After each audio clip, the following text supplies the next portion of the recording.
Hello friends, आप सबका हमारे YouTube channel MKS study world में स्वागत है। जैसा कि आप लोग जानते हैं, कक्षा जो 9 का था उसमें पार्ट जो 1 था उसका भाग 4 तक हो गया था। भाग 5 आज शुरू करने वाले हैं, जिस पार्ट का नाम है दास प्रथा का उन्मूलन।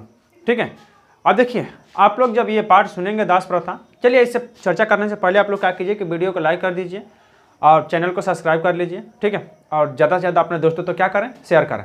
चलिए देखिए, तो जो दास प्रथा थी, तो आप लोगों के दिमाग में जब आएगा कि दास प्रथा, ये दास प्रथा है क्या, तो देखिए दास प्रथा एक ऐसी व्यवस्था थी, है ना, एक ऐसी व्यवस्था थी जो माना जाता है कि चीन से शुरू हुआ था। ठीक है, माना जाता है कि चीन से शुरू हुआ था, मगर इसका जो पूर्ण जो साक्ष्य है कहाँ से शुरू हुआ था ये किसी को भी नहीं मालूम है ना। और जब ये दास प्रथा जब ये शुरू हुआ था तो इसका मतलब कि इसका अर्थ क्या होगा, है ना। तो देखिए इसका अर्थ यह है कि ऐसे व्यक्ति जिनको किसी दूसरे देश से पकड़ करके या गुलाम बना करके लाया जाता था और उसको अपने लाभ के लिए अपने काम करवाए जाते थे और उनको काम के बदले किसी भी प्रकार की मेहनत या मजदूरी नहीं दी जाती थी, इस प्रकार के व्यक्ति को दास कहा जाता था। ठीक है, जो क्या करते थे, जो अपने मालिक के पास रह करके और उनके कहे अनुसार कार्य करते थे और उनके आदेशानुसार जो भी आदेश करता था उसी प्रकार के लोग काम करने के लिए क्या होते थे, बाध्य होते थे। ठीक है, अब देखिए जो दास होते थे इनको कहीं से ना कहीं से खरीद के लाया जाता था, यानी कि अब व्यवस्था इतना मतलब कि कहिए मत कितना खतरनाक था, है ना। ये इतना खतरनाक था कि इसको ना लोग अलग अलग देशों से क्या करते थे, लोगों को खरीद के लाते थे।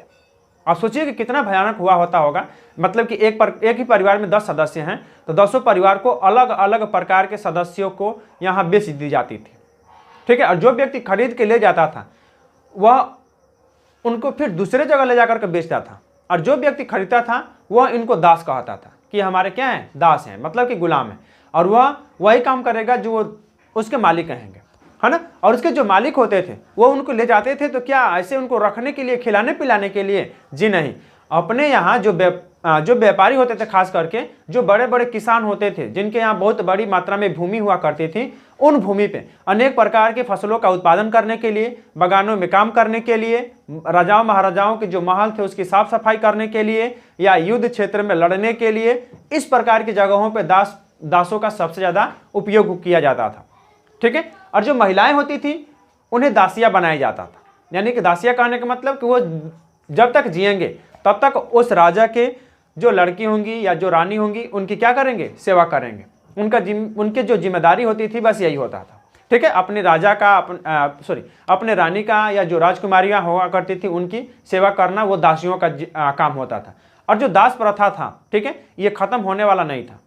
ठीक है, तो इन्हें कब शुरू किया गया, कब कहाँ, मतलब कि कब शुरू किया, कहाँ ज़्यादा था, कहाँ खत्म हुआ, तो देखिए इसका यह साक्ष्य मिलता है, कुछ इतिहासकारों द्वारा यह माना जाता है कि जो दास प्रथा थी ये सबसे पहले चीन में शुरू किया गया था, और सबसे ज़्यादा इसका प्रयोग पश्चिमी देशों में, जैसे कि यूरोप महाद्वीप सबसे ज़्यादा इसका उपयोग किया। कारण क्या है ना, वहाँ पे कंपनियाँ, फैक्ट्रियाँ सबसे ज़्यादा थी और उन कंपनियों में, उन फैक्ट्रियों में तथा बागानों में काम करने के लिए मजदूर चाहिए, और वहाँ पे मजदूरों की संख्या क्या थी, कम थी। तो इसीलिए वो सब क्या करते थे कि मजदूरों की पूर्ति करने के लिए वो लोग जाते थे, दासों को खरीद के लाते थे। और ये जो दास होते थे खास करके अफ्रीका महाद्वीप से खरीद के लाए जाते थे। ठीक है, और जो अफ्रीका महाद्वीप से खरीद के लाए जाते थे तो इन्हें त्रिकोणीय दास व्यवस्था के द्वारा पूरा किया जाता था। त्रिकोणीय कहने का मतलब आप कहेंगे कि सर जी ये त्रिकोणीय क्या होता है, तो आप लोग देखिएगा, ऊपर होता है यूरोप महाद्वीप, नीचे हो जाएगा दक्षिणी, मतलब कि दक्षिणी साउथ अफ्रीका, मतलब कि दक्षिण अफ्रीका, और यहाँ पे हो जाएगा अमेरिका। ठीक है, तो यहाँ से ऐसे, यहाँ से ऐसे, फिर ये ऐसे, तो ये तीनों क्या होते थे ना कि यहाँ से जाकर, खास करके इन लोगों का जो दास होते थे ना दक्षिण अफ्रीका से पकड़ के लाते थे। कारण क्या है ना कि दक्षिण अफ्रीका में जो गरीब परिवार हुआ करते थे या जो ऐसे जनजातियाँ जो जंगलों में रहा करती थी, ये लोग जाते थे, उनको पकड़ के लाते थे और यहाँ ला करके व्यापारियों को बेच देते थे। और वो जो व्यापारी होता था इनको ले जा करके किसी राजा महाराजा द्वारा या किसी दूसरे व्यापारी के यहाँ बेच देता था, और वो इस प्रकार की व्यवस्था वो बंद नहीं होती थी, उन्हें दिन प्रतिदिन कहीं ना कहीं बेच दिया जाता था। और जैसे कि आप लोग पढ़े भी होंगे कक्षा 8 में, उसमें गुलाम वंश है, ठीक है, जो कुतुबुद्दीन ऐबक था वो दास ही था, यानी कि वो गुलाम था जिसको खरीद करके कुतुबुद्दीन ऐबक ने क्या किया था, लाया था। ठीक है, तो चलिए इन पर लाइन बाई लाइन चर्चा करते हैं और आप लोग ध्यान से इसे सुनते चलिए, अगर कॉपी लिए हैं तो उसे नोट करते भी चलिएगा। चलिए देखिए, दास प्रथा का उन्मूलन। अब देखिए उन्मूलन का अर्थ होता है जड़ से उखाड़ फेंकना। जड़ से उखाड़ फेंकना कहने का मतलब कि दास प्रथा को बंद करना, ये पाठ का यही उद्देश्य है। दास प्रथा को बंद करने के लिए लोगों ने वहां पे क्या क्या किया, दास कौन थे, ये लोग क्या करते थे, ये कहाँ से आते थे, कौन इन्हें लाता था, ठीक है, उनके बारे में सब कुछ देखेंगे एकदम लाइन बाई लाइन। चलिए देखिए, यहाँ पे शुरू होता है फ्रांसीसी उपनिवेशों में, ठीक है, दास प्रथा उन्मूलन। कहने का मतलब कि खास करके दास प्रथा का उन्मूलन सबसे ज्यादा कहाँ पे बंद किया गया, तो फ्रांसीसी उपनिवेश में। जैसे कि भारत अंग्रेजों का उपनिवेश था, उसी प्रकार फ्रांसों का उपनिवेश भी जो स्थान हुआ करता था वहां पे, जैसे कि जो जैकोबिन था, देखिए कह रहा है कि जैकोबिन शासन ने क्रांतिकारी सामाजिक परिवर्तनों में से एक था। यानी कि जो जैकोबिन सदस्य थे या जैकोबिन जो ग्रुप था या जो समूह था, उसके द्वारा सामाजिक परिवर्तन में सबसे अहम भूमिका क्या थी, जैकोबिन क्लब के द्वारा बंद करना क्या चीज, ये वाला दास प्रथा को, ठीक है। अगला पॉइंट क्या है, अगला पॉइंट ये है कि जो होता था ना यहाँ पे कैरिबियाई, ठीक है, कैरिबियाई उपनिवेश, ये स्थान थे किसके, उपनिवेश किसके, तो फ्रांस के, ठीक है। तो ये फ्रांस के उपनिवेश थे, जैसे कि कौन कौन सा, एक हुआ करता था मार्टिनिक, उसके बाद से गाडेलोप, उसके बाद से सैन डोमिंगो। ये खास करके ये 3 स्थान हैं, ठीक है, जिन पे फ्रांसीसियों का अधिकार था। तो फिर ये प्रचलित कहाँ है इतना, केवल यही 3 तो प्रचलित, केवल यही 3 पे 3 को अधिकार नहीं होगा, और भी स्थानों में अधिकार होगा, मगर यही 3 क्यों यहाँ पे लिखा गया, कारण क्या था ना कि इन्हीं स्थानों पर फ्रांसीसियों का, जैसे कि यहाँ पे आप लोगों को दिखाई दे रहा होगा कि तंबाकू, नील, चीनी और जो काफी जैसे जो महत्वपूर्ण खाद्य पदार्थ थे, सबसे ज्यादा यहीं पे क्या किया जाता था, निर्यात किया जाता था, यानी कि बेचा जाता था, ठीक है। तो इसलिए खास करके ये 3 स्थान फेमस हैं, ठीक है। अगला पॉइंट है कि अपचरित एवं दूर देश जाने और काम करने के प्रति यूरोपियों की अनिच्छा। कहने का मतलब कि जो यूरोपवासी थे वो अपने देश से दूर देश जाने की इच्छा नहीं रखते थे, इसीलिए अनिच्छा का वर्ड बताया गया। इनका कारण क्या था कि बागानों में श्रम की कमी, यानी कि इनके यहाँ जो भी बागान हुआ करते थे वहां पे श्रम मतलब कि जो काम करने वाले मजदूर थे उनकी संख्या इतनी कम थी कि ये लोग वहां से जा नहीं सकते थे, ठीक है। और इन्हीं बागानों में काम करने वाली जो व्यक्ति थे उनकी संख्याओं की पूर्ति करने के लिए ये सब जो दास थे ना, इनको खरीदना क्या किया, शुरू किया। और जो कमियां हुआ करती थी ना उनके सामानों में या बाजारों में, जब किसी प्रकार के वस्तु का जब उत्पादन कम हो जाता था तो ये लोग ना दासों को पकड़ के ज्यादा लाते थे, ताकि जब दास ज्यादा रहेंगे या मजदूर ज्यादा रहेंगे तो हमारा उत्पादन भी क्या होगा, ज्यादा होगा, ठीक है। इसीलिए उसके बाद अगला पॉइंट है कि दासों की कमी की पूर्ति कैसे होती थी, तो त्रिकोणीय दास व्यवस्था द्वारा। इसमें कौन कौन से होते थे, तो यूरोप होता था, अमेरिका होता था और अफ्रीका महाद्वीप होता था। ये 3 महाद्वीप मिलकर के त्रिकोणीय दास व्यवस्था को क्या करते थे, आपस में पूरा करते थे। और इसमें खास करके जो ज्यादा दास होते थे वो खास करके अफ्रीका महाद्वीप के हुआ करते थे। कारण ये आप लोगों को पहले ही बता दिए कि जो अफ्रीका महाद्वीप था वहां पर जितनी भी जनजातियां थी जो जंगलों में रहती थी उनको ये लोग पकड़ के लाते थे, और पकड़ के ला करके किसी न किसी व्यापारी के यहाँ क्या करते थे, बेच देते थे। अगला तो जो दास व्यवस्था थी, ठीक है, ये 17वीं शताब्दी में शुरुआती माना जाता है। और जब ये 17वीं शताब्दी में शुरुआती माना जाता है ना, तो उस मानते हैं कुछ इतिहासकार ये चीन में क्या हुआ था, शुरू हुआ था दास प्रथा। और चीन में खास करके इसलिए उपयोग किया जाता था ताकि वो लोग ज़्यादा से ज़्यादा क्षेत्र में अपने सामानों को क्या कर सके, दूर तक बेच सकें और ज़्यादा उत्पादन करा सकें, इसीलिए दासों को सबसे ज़्यादा उपयोग किया जाता था। आप लोग जानते हैं कि पूरे विश्व में सबसे पहले चाय का जो उत्पादन था इन्हीं लोगों के यहाँ होता था, उसके बाद से जो काफ़ी होते थे, इस प्रकार के पौधे का उत्पादन इन्हीं के द्वारा होता था। इसीलिए ये लोग ना दास व्यवस्था सबसे पहले माना जाता है। देखिए वास्तविक क्या है किसी को नहीं पता, मगर जो दास व्यवस्था है वो 17वीं शताब्दी में चीन से शुरू हुआ था। अगला पॉइंट, फ्रांसीसी सौदागर। सौदागर मतलब कि आयात निर्यात करने वाले जो लोग थे, ठीक है। तो इसमें देखिए कह रहा है कि फ्रांसीसी सौदागर बोर्दे या नानते, ठीक है, बंदरगाह से अफ्रीका तट तक जहाज ले जाते थे, है ना। तो ये 2 बंदरगाह थे खास करके, एक था बोर्दे और दूसरा था नानते। ये दोनों बंदरगाह थे और खास करके यही दोनों बंदरगाह क्या थे, उस समय फेमस थे। फेमस इसलिए थे ना कि पूरे विश्व में, यानी खास करके ये 3 देशों में इन्हीं बंदरगाहों से जो दास थे ना इनको क्या किया जाता था, लाया और ले जाया जाता था, है ना। और जो दास होते थे ना इनको समुद्री जहाजों में 3-3 महीना 4-4 महीना तक उनको जहाजों में ठूस करके भर करके लाया जाता था।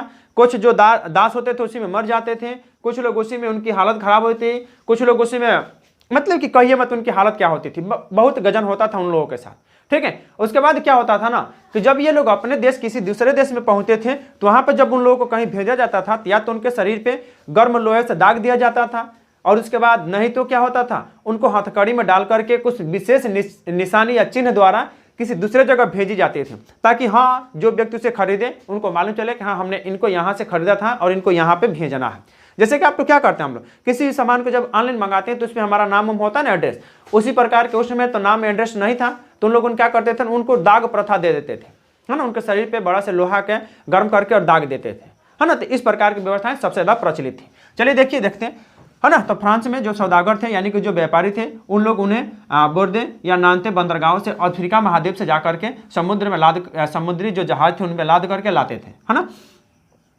और देखिए जो स्थानीय सौदागर थे, स्थानीय सौदागरों से दास खरीदना, उसके बाद से जो स्थानीय वहाँ के जो भी व्यापारी होते थे उनसे जाकर के दास खरीद सकते थे। उसके बाद से दासों को दाग करके या हथकड़ी डाल करके अटलांटिक महासागर के पार, ठीक है, अटलांटिक महासागर से होते हुए कैरिबियाई देश, ठीक है, तक, यानी कि 3 माह की लंबी यात्रा के बाद ये लोग क्या होते थे, इस महाद्वीप में या इस देश में पहुंचते थे।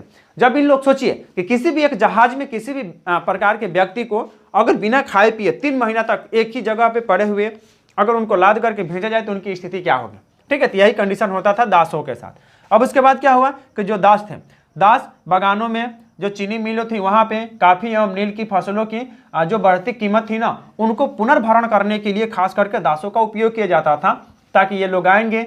देखिए इन लोगों को कितना भी काम करा लीजिए, इन लोगों को पैसा देना था नहीं, अगर आप पैसा नहीं देंगे तो आपके सामान महंगे होंगे नहीं और आपका उत्पादन भी ज़्यादा होगा। तो इसी प्रकार के जो खास करके जो महंगाई होता था उनको नियंत्रित करने के लिए और सबसे ज़्यादा वस्तुओं का उत्पादन करने के लिए दासों का उपयोग किया जाता था, ठीक है। उसके बाद अगला है जो बंदरगाह था, बंदरगाह फलने फूलने लगे। कारण क्या था ना कि इन लोगों का जो व्यवसाय था, जो रोजगार था, ये दिन प्रतिदिन बढ़ता गया, ठीक है, दिन प्रतिदिन बढ़ता गया। मतलब कि जो दास थे, है ना, उनकी आयात और निर्यात बहुत ज़्यादा होती थी, यानी खरीद और बेच इतना ज़्यादा होता था कि जो वहाँ के बंदरगाह थे वो दिन प्रतिदिन फलना फूलना शुरू हो गए, उनका विकास होना शुरू हो गया। उस देश के जितने भी उसके आसपास जो क्षेत्र थे उनमें भी विकास होना क्या हो गया था, शुरू हो गया था, केवल दासों के आयात और निर्यात से, है ना। उसके बाद से देखिए जो 18वीं सदी थी, 18वीं शताब्दी में या सदी में जो दास प्रथा थी, दास प्रथा का निंदा किया गया। निंदा करने का मतलब कि विरोध किया गया कि ये जो दास प्रथा है इसे बंद कर देना चाहिए। आप ही सोचिए कि अगर किसी भी परिवार के 2 सदस्य हैं, उन्हें अलग अलग व्यक्तियों के यहाँ बेच दिया जाए तो फिर उनके ऊपर क्या बीतेगी, ठीक है। तो उस प्रकार की व्यवस्थाओं से बचने के लिए इन लोगों ने क्या किया, सन 18वीं शताब्दी में इसका घोर विरोध किया था, ठीक है। तो विरोध हुआ था, क्या हुआ, देखिए 1794 ईस्वी में सभी दास प्रथाओं को मुक्ति, ठीक है, मुक्ति कहने का मतलब उन्हें आज़ाद कर दिया गया, रिहा कर दिया गया, कानून पारित कर दिया गया, ताकि उन सबको क्या किया जाए, छोड़ दिया जाए। आज के बाद से पूरे फ्रांस में या पूरे महाद्वीप में कोई भी व्यक्ति दास नहीं रखेगा। मगर क्या हुआ कि ये जो नियम कानून था कुछ ही दिनों तक था, है ना, छोटे से समय के लिए केवल हुआ था।